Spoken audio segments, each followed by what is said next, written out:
Welcome back with Questions with Lee time. We get our information from the source.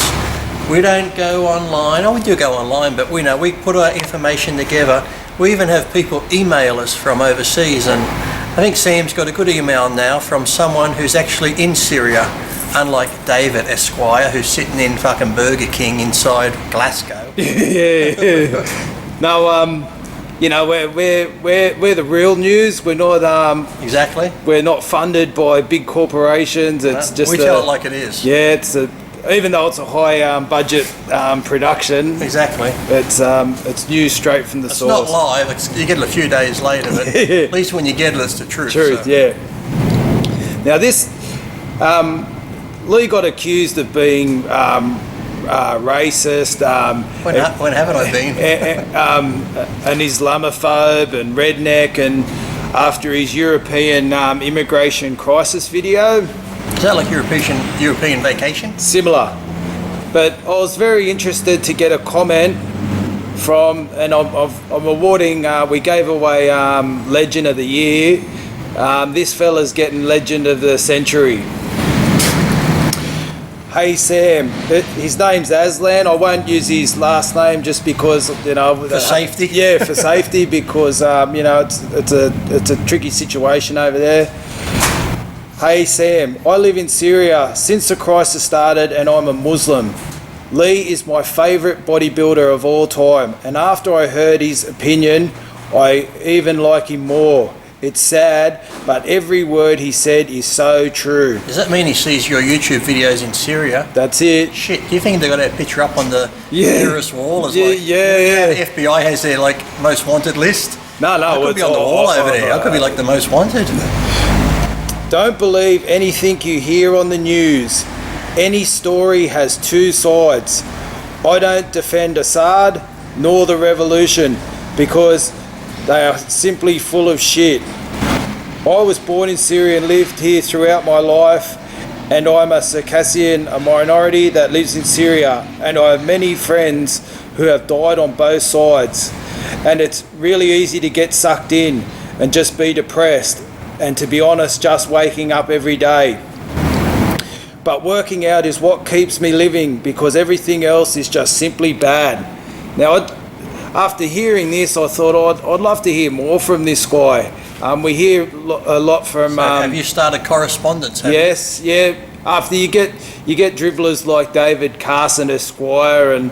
You're like fucking Ray Martin on 60 Minutes now, aren't you? Yeah. So I asked. You're corresponding with Syria. Fuck, the terrorists have got your email, mate. They got your IP address. So they got a fucking drone flying overhead, ready to bomb us. No, it's more ISIS I'm worried about. So I asked Aslan, do you feel safe in Syria? Absolutely no. I don't feel safe at all, even though I live in Damascus, and you can call it a green zone, but you can still hear artillery strikes. Bombs may fall anytime, anywhere. The means of life are scarce in terms of electricity, which is only on for 4 hours every 24 hours, or sometimes even worse. Same thing for water, fuel, gas, etc. So then I asked him, would you leave? What is keeping you there? What is keeping me here for now is that I'm waiting for a good opportunity where I can be a human who builds a life and lives peacefully somewhere. I try to make a difference by staying dedicated at my work. He works with like the government programs and UN programs. You could, if he comes here as a refugee, you could give him a job in the warehouse. We could have a Syrian working in the warehouse to show you're not racist. He could be your off-sider. Exactly. You could work with me on the forklift and putting these boxes up on shelves and stuff. Okay. You have friends all around the world now. Yeah, well, look, that is the thing about your fan base. He waits for electricity to come on. As soon as he does, he doesn't cook his dinner in the microwave. He goes to YouTube. No, look, in all seriousness, he was very, very grateful. Being serious. He was very, very grateful that he had an opportunity to have a talk and give his side of the story, and that someone would listen. I said that the purpose of this video is to help build bridges between the good people in Syria and the rest of the world? Because that leads me on to the next part of the questions. Yeah, it's good now because we're getting his story out there. It's like smuggling information out of a country, isn't it? That's it. Have a lot of Syrians left? Or do you think a lot of the refugees in Europe are not from Syria? Yes, a lot of Syrians left. If you want, I can get you the numbers of people who left, not to mention the displaced. That would mess up David Esquire if he got the actual numbers, wouldn't it? And the dead. Of course, there are some other nationalities faking Syrian papers to benefit from the help Syrians are receiving, which has given Syrians a bad name. For example, I once saw a TV reporter interviewing people on a camp in Greece waiting to leave to Germany, and all of them were speaking Lebanese. Any Syrian can tell that. I did not hear a Syrian word spoken, but of course that doesn't mean there are no Syrian refugees. But as I said, some other nationalities, Tunisians, African, Lebanese, Egyptians, are riding the wave. I actually watched a program the other night. I think it was a current affair. I was flicking over from the project. I don't normally watch a current affair, but it had a few Syrian families on there, and one had a normal job, him and his wife. They were volunteer for SES. Another one was a doctor. He was getting back into being a doctor, so he's studying at the hospital down in Melbourne, could have been the Alfred Hospital, one of those. And they were normal families, they were here working now. They came over and they did get government benefits, but they wanted to get off the government benefits. So, like I said, a lot of Syrians are good. Majority of them are good.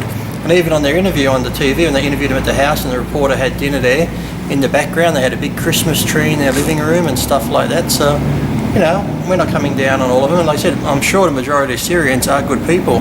Like I said, but then you get these gooses who fake their Syrian passports and get in with them and come over and ruin it for the rest of them. So, yes. Yeah, well, I think that's the point of your initial video, that the people that need help are going to miss out because all these other people are jumping on the bandwagon. Taking the benefit away from the people that really need it, and also too because they're carrying on and riding or whatever over there, and because they're not.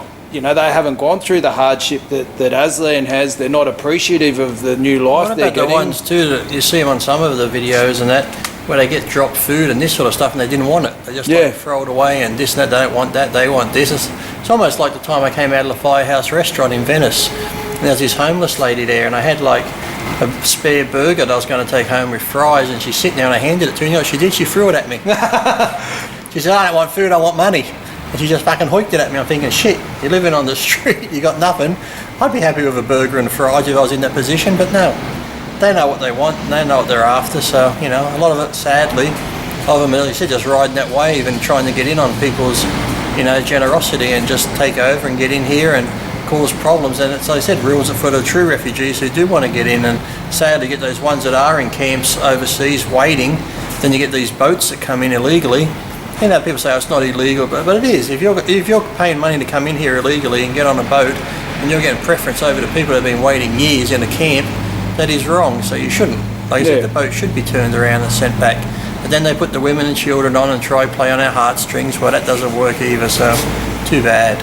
Yeah, I think the whole thing by opening the borders has just created chaos. I remember I was watching a news program the other day, and when that boat on Christmas Island hit the rocks, remember, a lot of them were killed? Yep. One of the guys that survived that, he ended up, I forget what they had him on TV, and they showed his criminal history now and all the crimes he's done and committed and shit since he's been here, and I think he's still locked up in jail now. But yeah, there's one of those nice refugees that came over, and like some good people got killed on the boat, and someone like that survives and causes chaos. And was life, this is another question I asked him, was life better under Assad or better than what life will be like after the revolution? Absolutely yes. I'm not pro-regime nor pro-opposition, but facts are facts. The amount of safety we had is not comparable to any other country in the world. My wife, for instance, did not think twice about leaving the house any time of the day. You could leave your house unlocked in Syria without anything happening. Remembering this saddens me greatly. I believe this revolution made the corrupt more powerful and richer by miles, while completely abolishing the decent and unfortunate. But does that mean our country was ruled previously by a fair regime? No, of course. But I believe that was not the way to handle the revolution, and especially given that many countries suffer the same problems and no country is ever truly democratic and free. I believe no revolution should be driven by any religion. Exactly. Which is exactly what you've been saying for years. Yes. But even like, you have something like Australia here. We're meant to be a free democratic country. But what happens if you don't vote here? You can be fined or go to jail. So how can you say that to me? By the way, I don't vote. I just paid a $55 fine. It's like, yeah, if you give me some decent people to vote for, I'll go and vote. But why you got these wanker politicians in?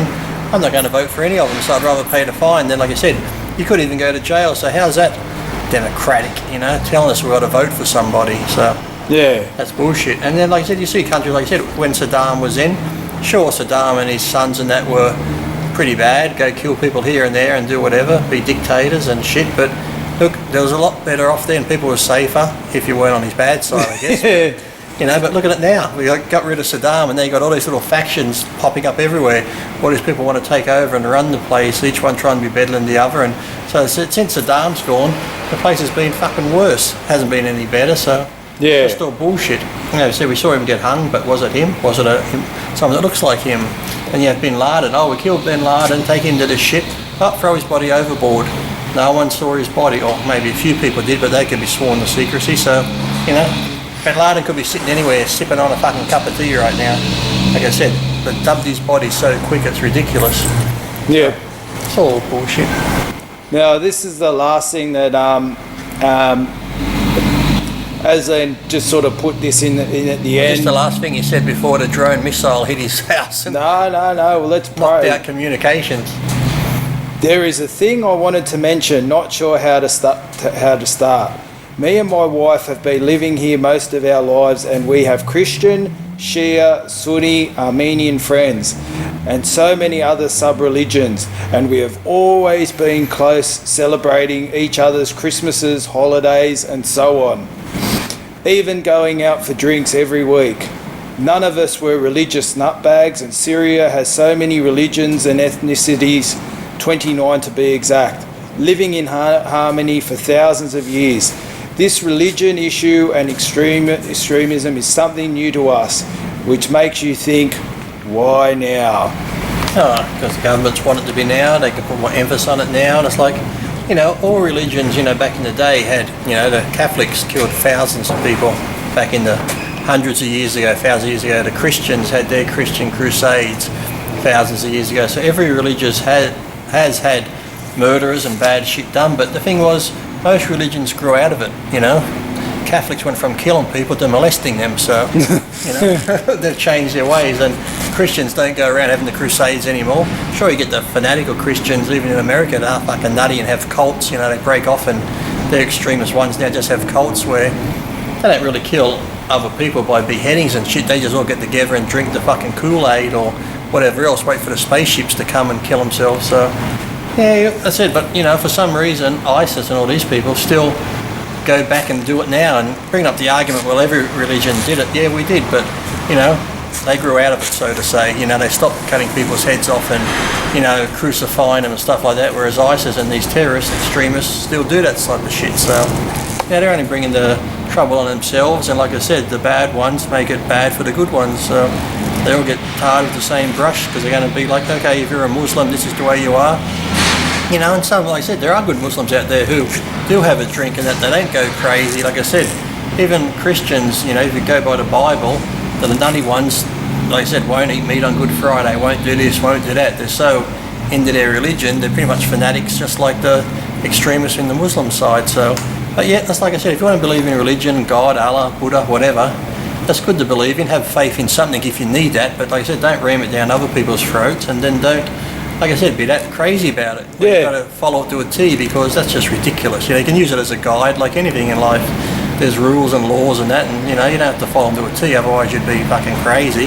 So like I said, if you want to have a drink, if you're a good person and you're a Muslim and you had a drink here or there, you're not going to go to hell wherever you go, or you're not going to burn up and this sort of stuff. So, like I said, just be nice to people. If you don't have to follow religion, just treat people nice, be kind to them, help out when you can, and that's all you really can do in life. Just have faith in other people, like I said before.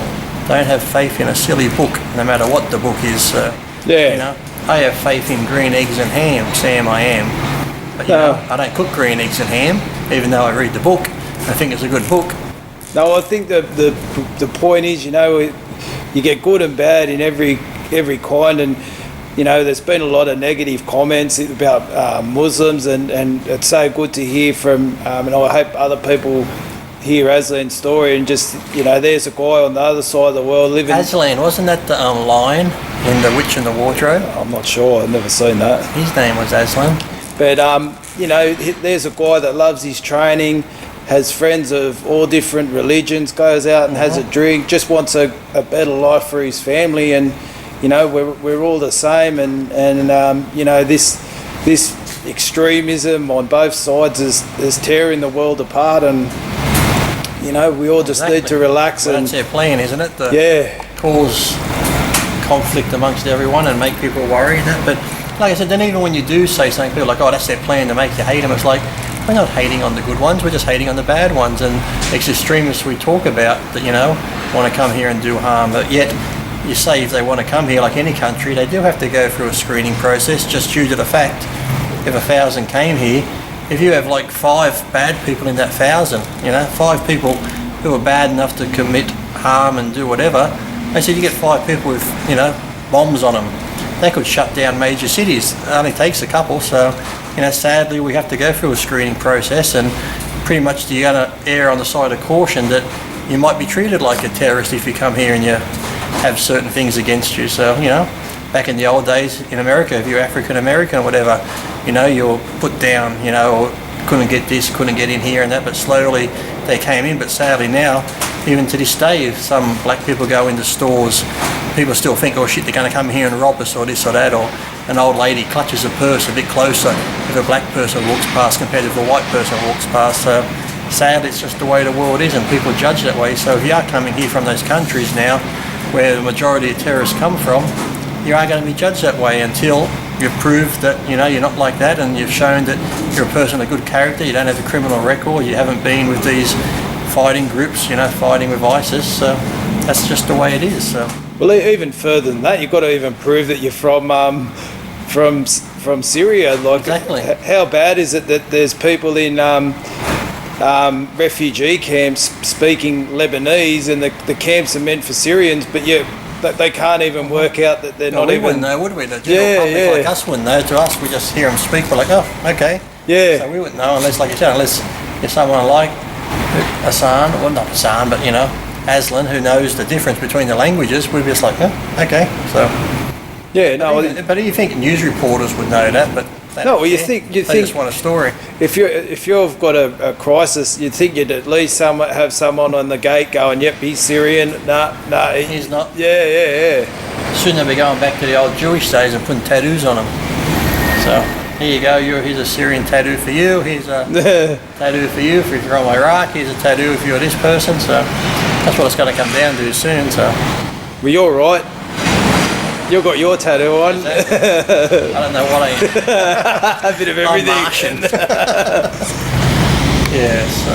Well, big thanks to Aslan, and yes. Hope Aslan writes some more. Yeah, and everyone, if maybe Aslan can get on there and he can read David Esquire's comments, and who better to correspond? Tear him a new arsehole. Yeah, than someone who's actually over there, not someone sitting in Glasgow in a fucking Burger King getting free Wi-Fi so they can reply to us. Yeah, and so if you're religious, say a prayer for Aslan and his family. If you're not, just think about him and think how lucky we've got it over here, and what some people are going through at the moment.